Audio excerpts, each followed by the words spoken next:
Apakah Anda pernah membayangkan sebuah surga tropis, di mana rempah-rempah mempesona dunia, suara-suara melodius terdengar mengalun dari tiap sudut, dan sejarah kuno berkisah tentang petualangan, perjuangan, dan romantisme?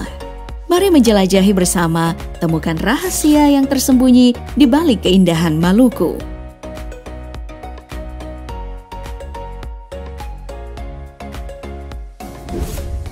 Maluku adalah provinsi yang meliputi bagian selatan Kepulauan Maluku, berbatasan dengan Laut Seram di bagian utara, Papua di bagian timur, Sulawesi di barat, serta di bagian selatan berbatasan dengan Samudra Hindia dan Laut Arafura. Berlambang perisai bersudut tiga dengan gambar daun sagu, daun kelapa, mutiara, pala, cengkeh, tombak, gunung, laut, dan perahu, yang semuanya menggambarkan hasil laut dan bumi dari Maluku, makanan pokok dan simbol-simbol kebudayaannya. Beribu kota di Ambon, Maluku memiliki 11 kabupaten dan kota. Penduduknya kebanyakan memeluk agama Islam, Protestan, dan Katolik. Maluku juga dihuni orang-orang lamanya, dari orang Alifuru, Ambon, Buru, dan Kei. Oke, sebelum kita berkenalan dengan mereka, mari kita lihat dulu Maluku di masa lampau. Disebut sebagai Pulau Rempah karena memang dipenuhi dengan rempah. Sudah terlihat dari lambang provinsinya tadi kan? Bahkan karena rempahnya tersebut, Nusantara menjadi incaran bangsa Eropa, atau secara kasar dibilang karena Maluku lah Nusantara dijajah. Bahkan ada yang mengatakan penjelajah Portugis, Vasco da Gama, pergi menjelajah hingga Maluku dan India. Salah satunya karena rempah-rempah Maluku. Sejarah rempah adalah sejarah perdagangan yang membawa kita kepada sejarah kolonialisme di Nusantara. Cengkeh dan pala adalah dua primadonanya, yang dulunya segenggam saja seharga dengan segenggam emas. Pulau Banda, penghasil utama, pernah dirahasiakan bangsa Eropa sebagai penghasil pala utama. Dalam buku Ekspedisi Cengkeh disebutkan, meski jalur rempah di Maluku baru terdeteksi pada abad ke-14, namun disebut sebagai rempah purba, karena pala dan cengkeh telah tumbuh sebelum diburu dan menjadi komoditi dunia yang mahal. Selain rempah, sagu juga menjadi pangan utama Maluku, dari dulu hingga sekarang. Sinole atau sinoli adalah nama olahan sagu yang dicampur parutan kelapa. Cita rasa hambar ala sagu bercampur manis dari kelapa adalah pengganti nasi yang menarik, bukan? Belum lagi papeda, olahan sagu lainnya yang dicampur sayuran dan kuah ikan. Dan ada satu lagi hasil buminya yang hampir setiap rumah memilikinya. Minyak kayu putih alias Melaleuca leucandendra. Tanamannya sendiri banyak tumbuh di Pulau Buru, bahkan disebut sebagai salah satu endemik Indonesia. Tanaman ini sebenarnya keluarga jambu-jambuan. Untuk jadi minyak kayu putih harus melewati proses penyulingan. Meski begitu, Pulau Buru masih dikenal sebagai tempat pembuangan atau kem tahanan Tapol dari Bung Karno sampai Pram. Pulau yang di zaman Orba dijuluki tempat pemanfaatan alias Tefaat. Tefaat yang memiliki luas 2.350 km persegi dari total luas pulau 9.100 km persegi. Beberapa buku dan terbitan telah mengungkapkan beberapa fakta di Pulau Buru. Tahun 1960 adalah awal Tapol mulai didatangkan, dihukum menjadi pekerja paksa. Membangun infrastruktur, hutan lebat mereka babat untuk membuka lahan perkebunan dan pertanian, diawasi dengan ketat. Peralatan yang digunakan juga dibatasi untuk menghindari upaya melarikan diri. Hasilnya dinikmati berbulan-bulan kemudian, yang mana sebagian besar diserahkan ke barak militer. Membuat mereka menjadi pemakan hewan apa saja yang didapat dari hutan, bahkan mengambil makanan warga.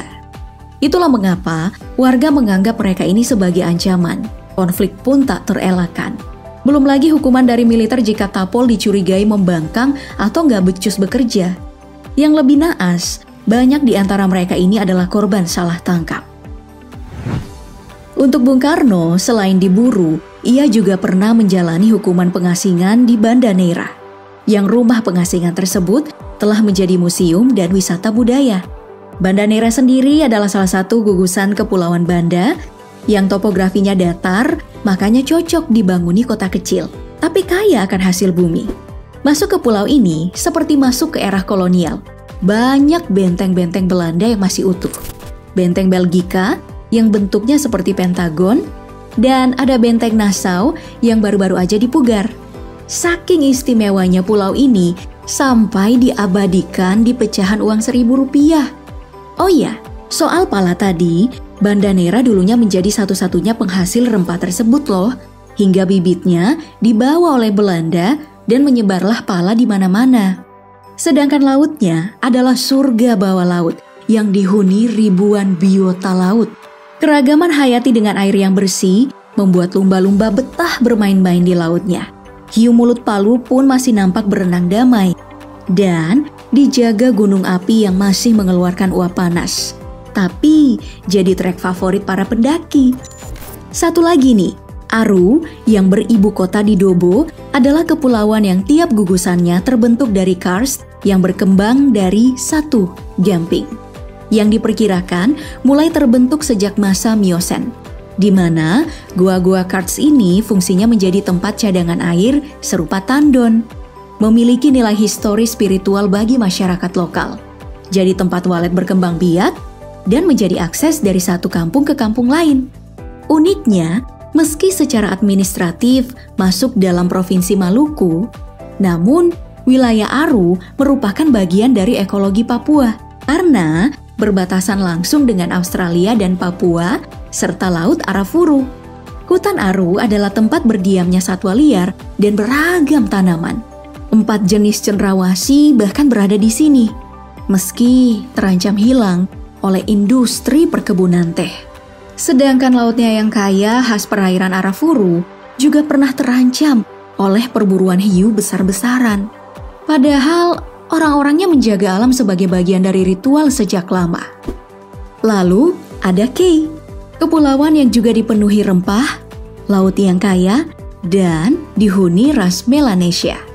Hutannya tempat kanguru pendek alias walabi tinggal, jenis kanguru yang jumlahnya kian menyusut, yang bisa dilihat di pusat cagar alam Dap, Kei Besar. Sementara pantainya, wah, pasirnya selembut tepung. Pulau ini sendiri populer karena menjadi tanah kelahiran preman legend John Kei. Ironisnya, penduduk Kei memegang teguh hukum adat yang tertuang dalam 7 kalimat petuah, disebut Hukum Larful Ngabal, yang salah satu isinya berbunyi Lelat Ain Fomahilin, artinya leher kita yang sebatang hendaklah diluhurkan, yang bermaksud melarang pemenggalan leher manusia.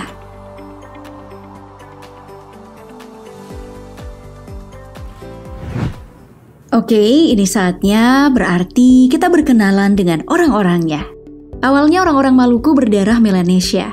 Namun kawin-mawin antara suku bangsa Austronesia dan Melanesia dimulai sejak 2000 sebelum Masehi. Lalu, percampuran terjadi lagi setelah era kolonialisme dengan bangsa Eropa dan Arab.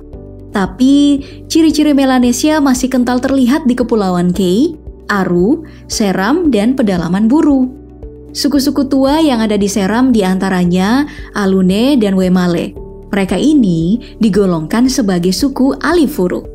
Istilah umum dari orang-orang Melayu dan Eropa untuk menggolongkan suku setempat non-Muslim Kristen yang terlebih dahulu mendiami wilayah timur Nusantara.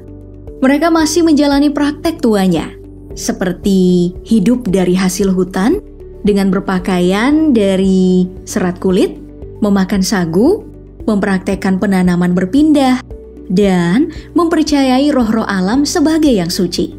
Setelah bercampur sana-sini, budaya di Maluku semakin berkembang dan beragam. Apalagi sejak Islam masuk pada abad ke-15 dan Kristen masuk pada abad ke-16. Pakaian nih misalnya, dari yang cuma menggunakan serat kulit kayu, kini telah mengenal tenunan yang melahirkan pakaian-pakaian adat seperti baju cele dan baju salele, yang hampir semua digunakan hanya pada acara-acara penting seperti pernikahan. Namun, di Baileo, rumah adat Maluku terdapat ukiran bulan, bintang, dan matahari. Unsur-unsur pagan yang masih kental. Dengan ruang tak berdinding, dimaksudkan agar roh-roh nenek moyang bisa leluasa keluar masuk.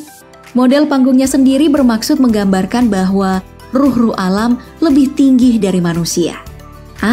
Ada satu benda nih yang sering diletakkan di dekat Baileo, yakni batu pamali.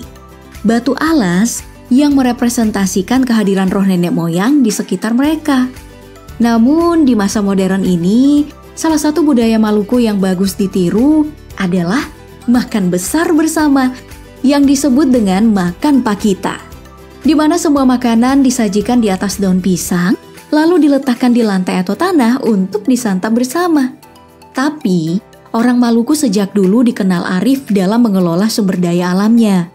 Mereka masih kental menjaga adat yang disebut sasi, yakni larangan mengambil hasil alam dalam waktu tertentu. Itu semua untuk menjaga keseimbangan dan keberlanjutan lingkungan. Tapi gak cuma arif dan bersahaja, Maluku juga dipenuhi orang-orang bersuara emas. Entah sejak kapan, suara orang-orang Maluku itu enak-enak banget didengar.